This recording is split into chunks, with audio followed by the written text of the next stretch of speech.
Hello people, welcome to Tejas foodie NEFT.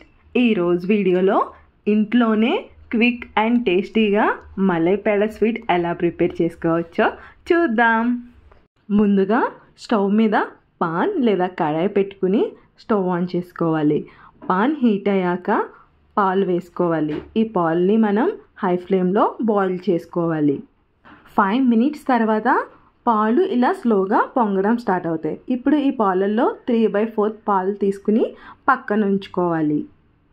ఇప్పుడు ఈ పాలల్లో 4 tablespoons షుగర్ యాడ్ చేసుకుని బాగా కలుపుతూ ఉండాలి.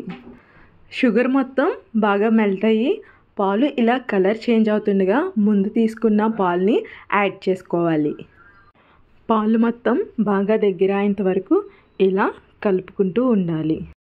ఇంట్లో వాళ్ళు స్వీట్స్ అడిగినప్పుడు ఎప్పుడూ ఒకేలా కాకుండా ఇలా కొత్తగా చేసి పెడితే ఇష్టంగా తింటారు. ఈ స్వీట్లో మనం కండెన్స్డ్ మిల్క్ కానీ మిల్క్ పౌడర్, కార్న్ఫ్లోర్ ఏమీ యాడ్ చేయకుండా ఇంట్లో ఉండే వాటితోనే ఈజీగా చేసుకోవచ్చు. ఇలా కలుపుతూ ఉండగా పాలు బాగా దగ్గరగా అవుతాయి.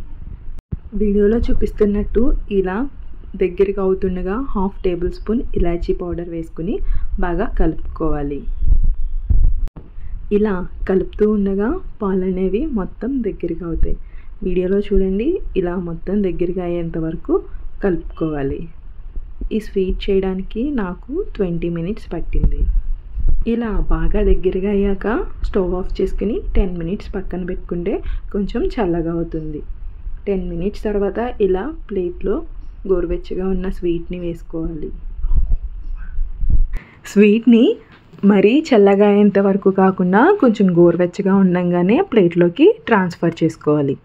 ఇలా స్వీట్ మొత్తాన్ని ట్రాన్స్ఫర్ చేసుకున్నాక 1 tablespoon నెయ్యి వేసుకుని బాగా మిక్స్ చేసుకోవాలి. మీరు ఎప్పుడైనా ఇంట్లో ఈ మలై పేడ స్వీట్ ట్రై చేశారా? ట్రై చేస్తే ఎలా ఉంటుందో కామెంట్ చేయండి.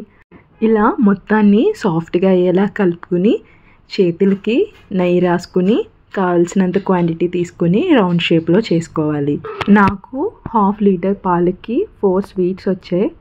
ఇక్కడ పాలు పలుచగా ఉంటాయి కాబట్టి మీరు చిక్కని పాలు తీసుకుంటే స్వీట్స్ ఇంకా ఎక్కువ వస్తాయి. షేప్ చేసుకున్న స్వీట్ని తీసుకుని ఫింగర్తో మధ్యలో ఇలా ప్రెస్ చేసుకోవాలి. వాటర్లో కుంకుమ పువ్వు వేసుకుంటే ఇలా కలర్ వస్తుంది. ఆ కలర్ని ఈ మధ్యలో అప్లై చేసి పంకిన్ సీడ్ పెట్టుకుంటే మలై పేడ స్వీట్ రెడీ. స్వీట్స్ అంటే ఇష్టం ఉండే వాళ్ళు ఇంట్లోనే ఇలా ఈజీగా ప్రిపేర్ చేసుకోవచ్చు కాబట్టి ఒకసారి ట్రై చేసి మీకు ఎలా వచ్చిందో కామెంట్ చేయండి. వీడియో నచ్చితే లైక్ చేసి షేర్ చేయండి. ఇలాంటి మరిన్ని ఈజీ అండ్ టేస్టీ రెసిపీస్ కోసం ఛానల్ని ఇంకా సబ్స్క్రైబ్ చేసుకోకపోతే సబ్స్క్రైబ్ చేసుకోండి. Thank you for watching.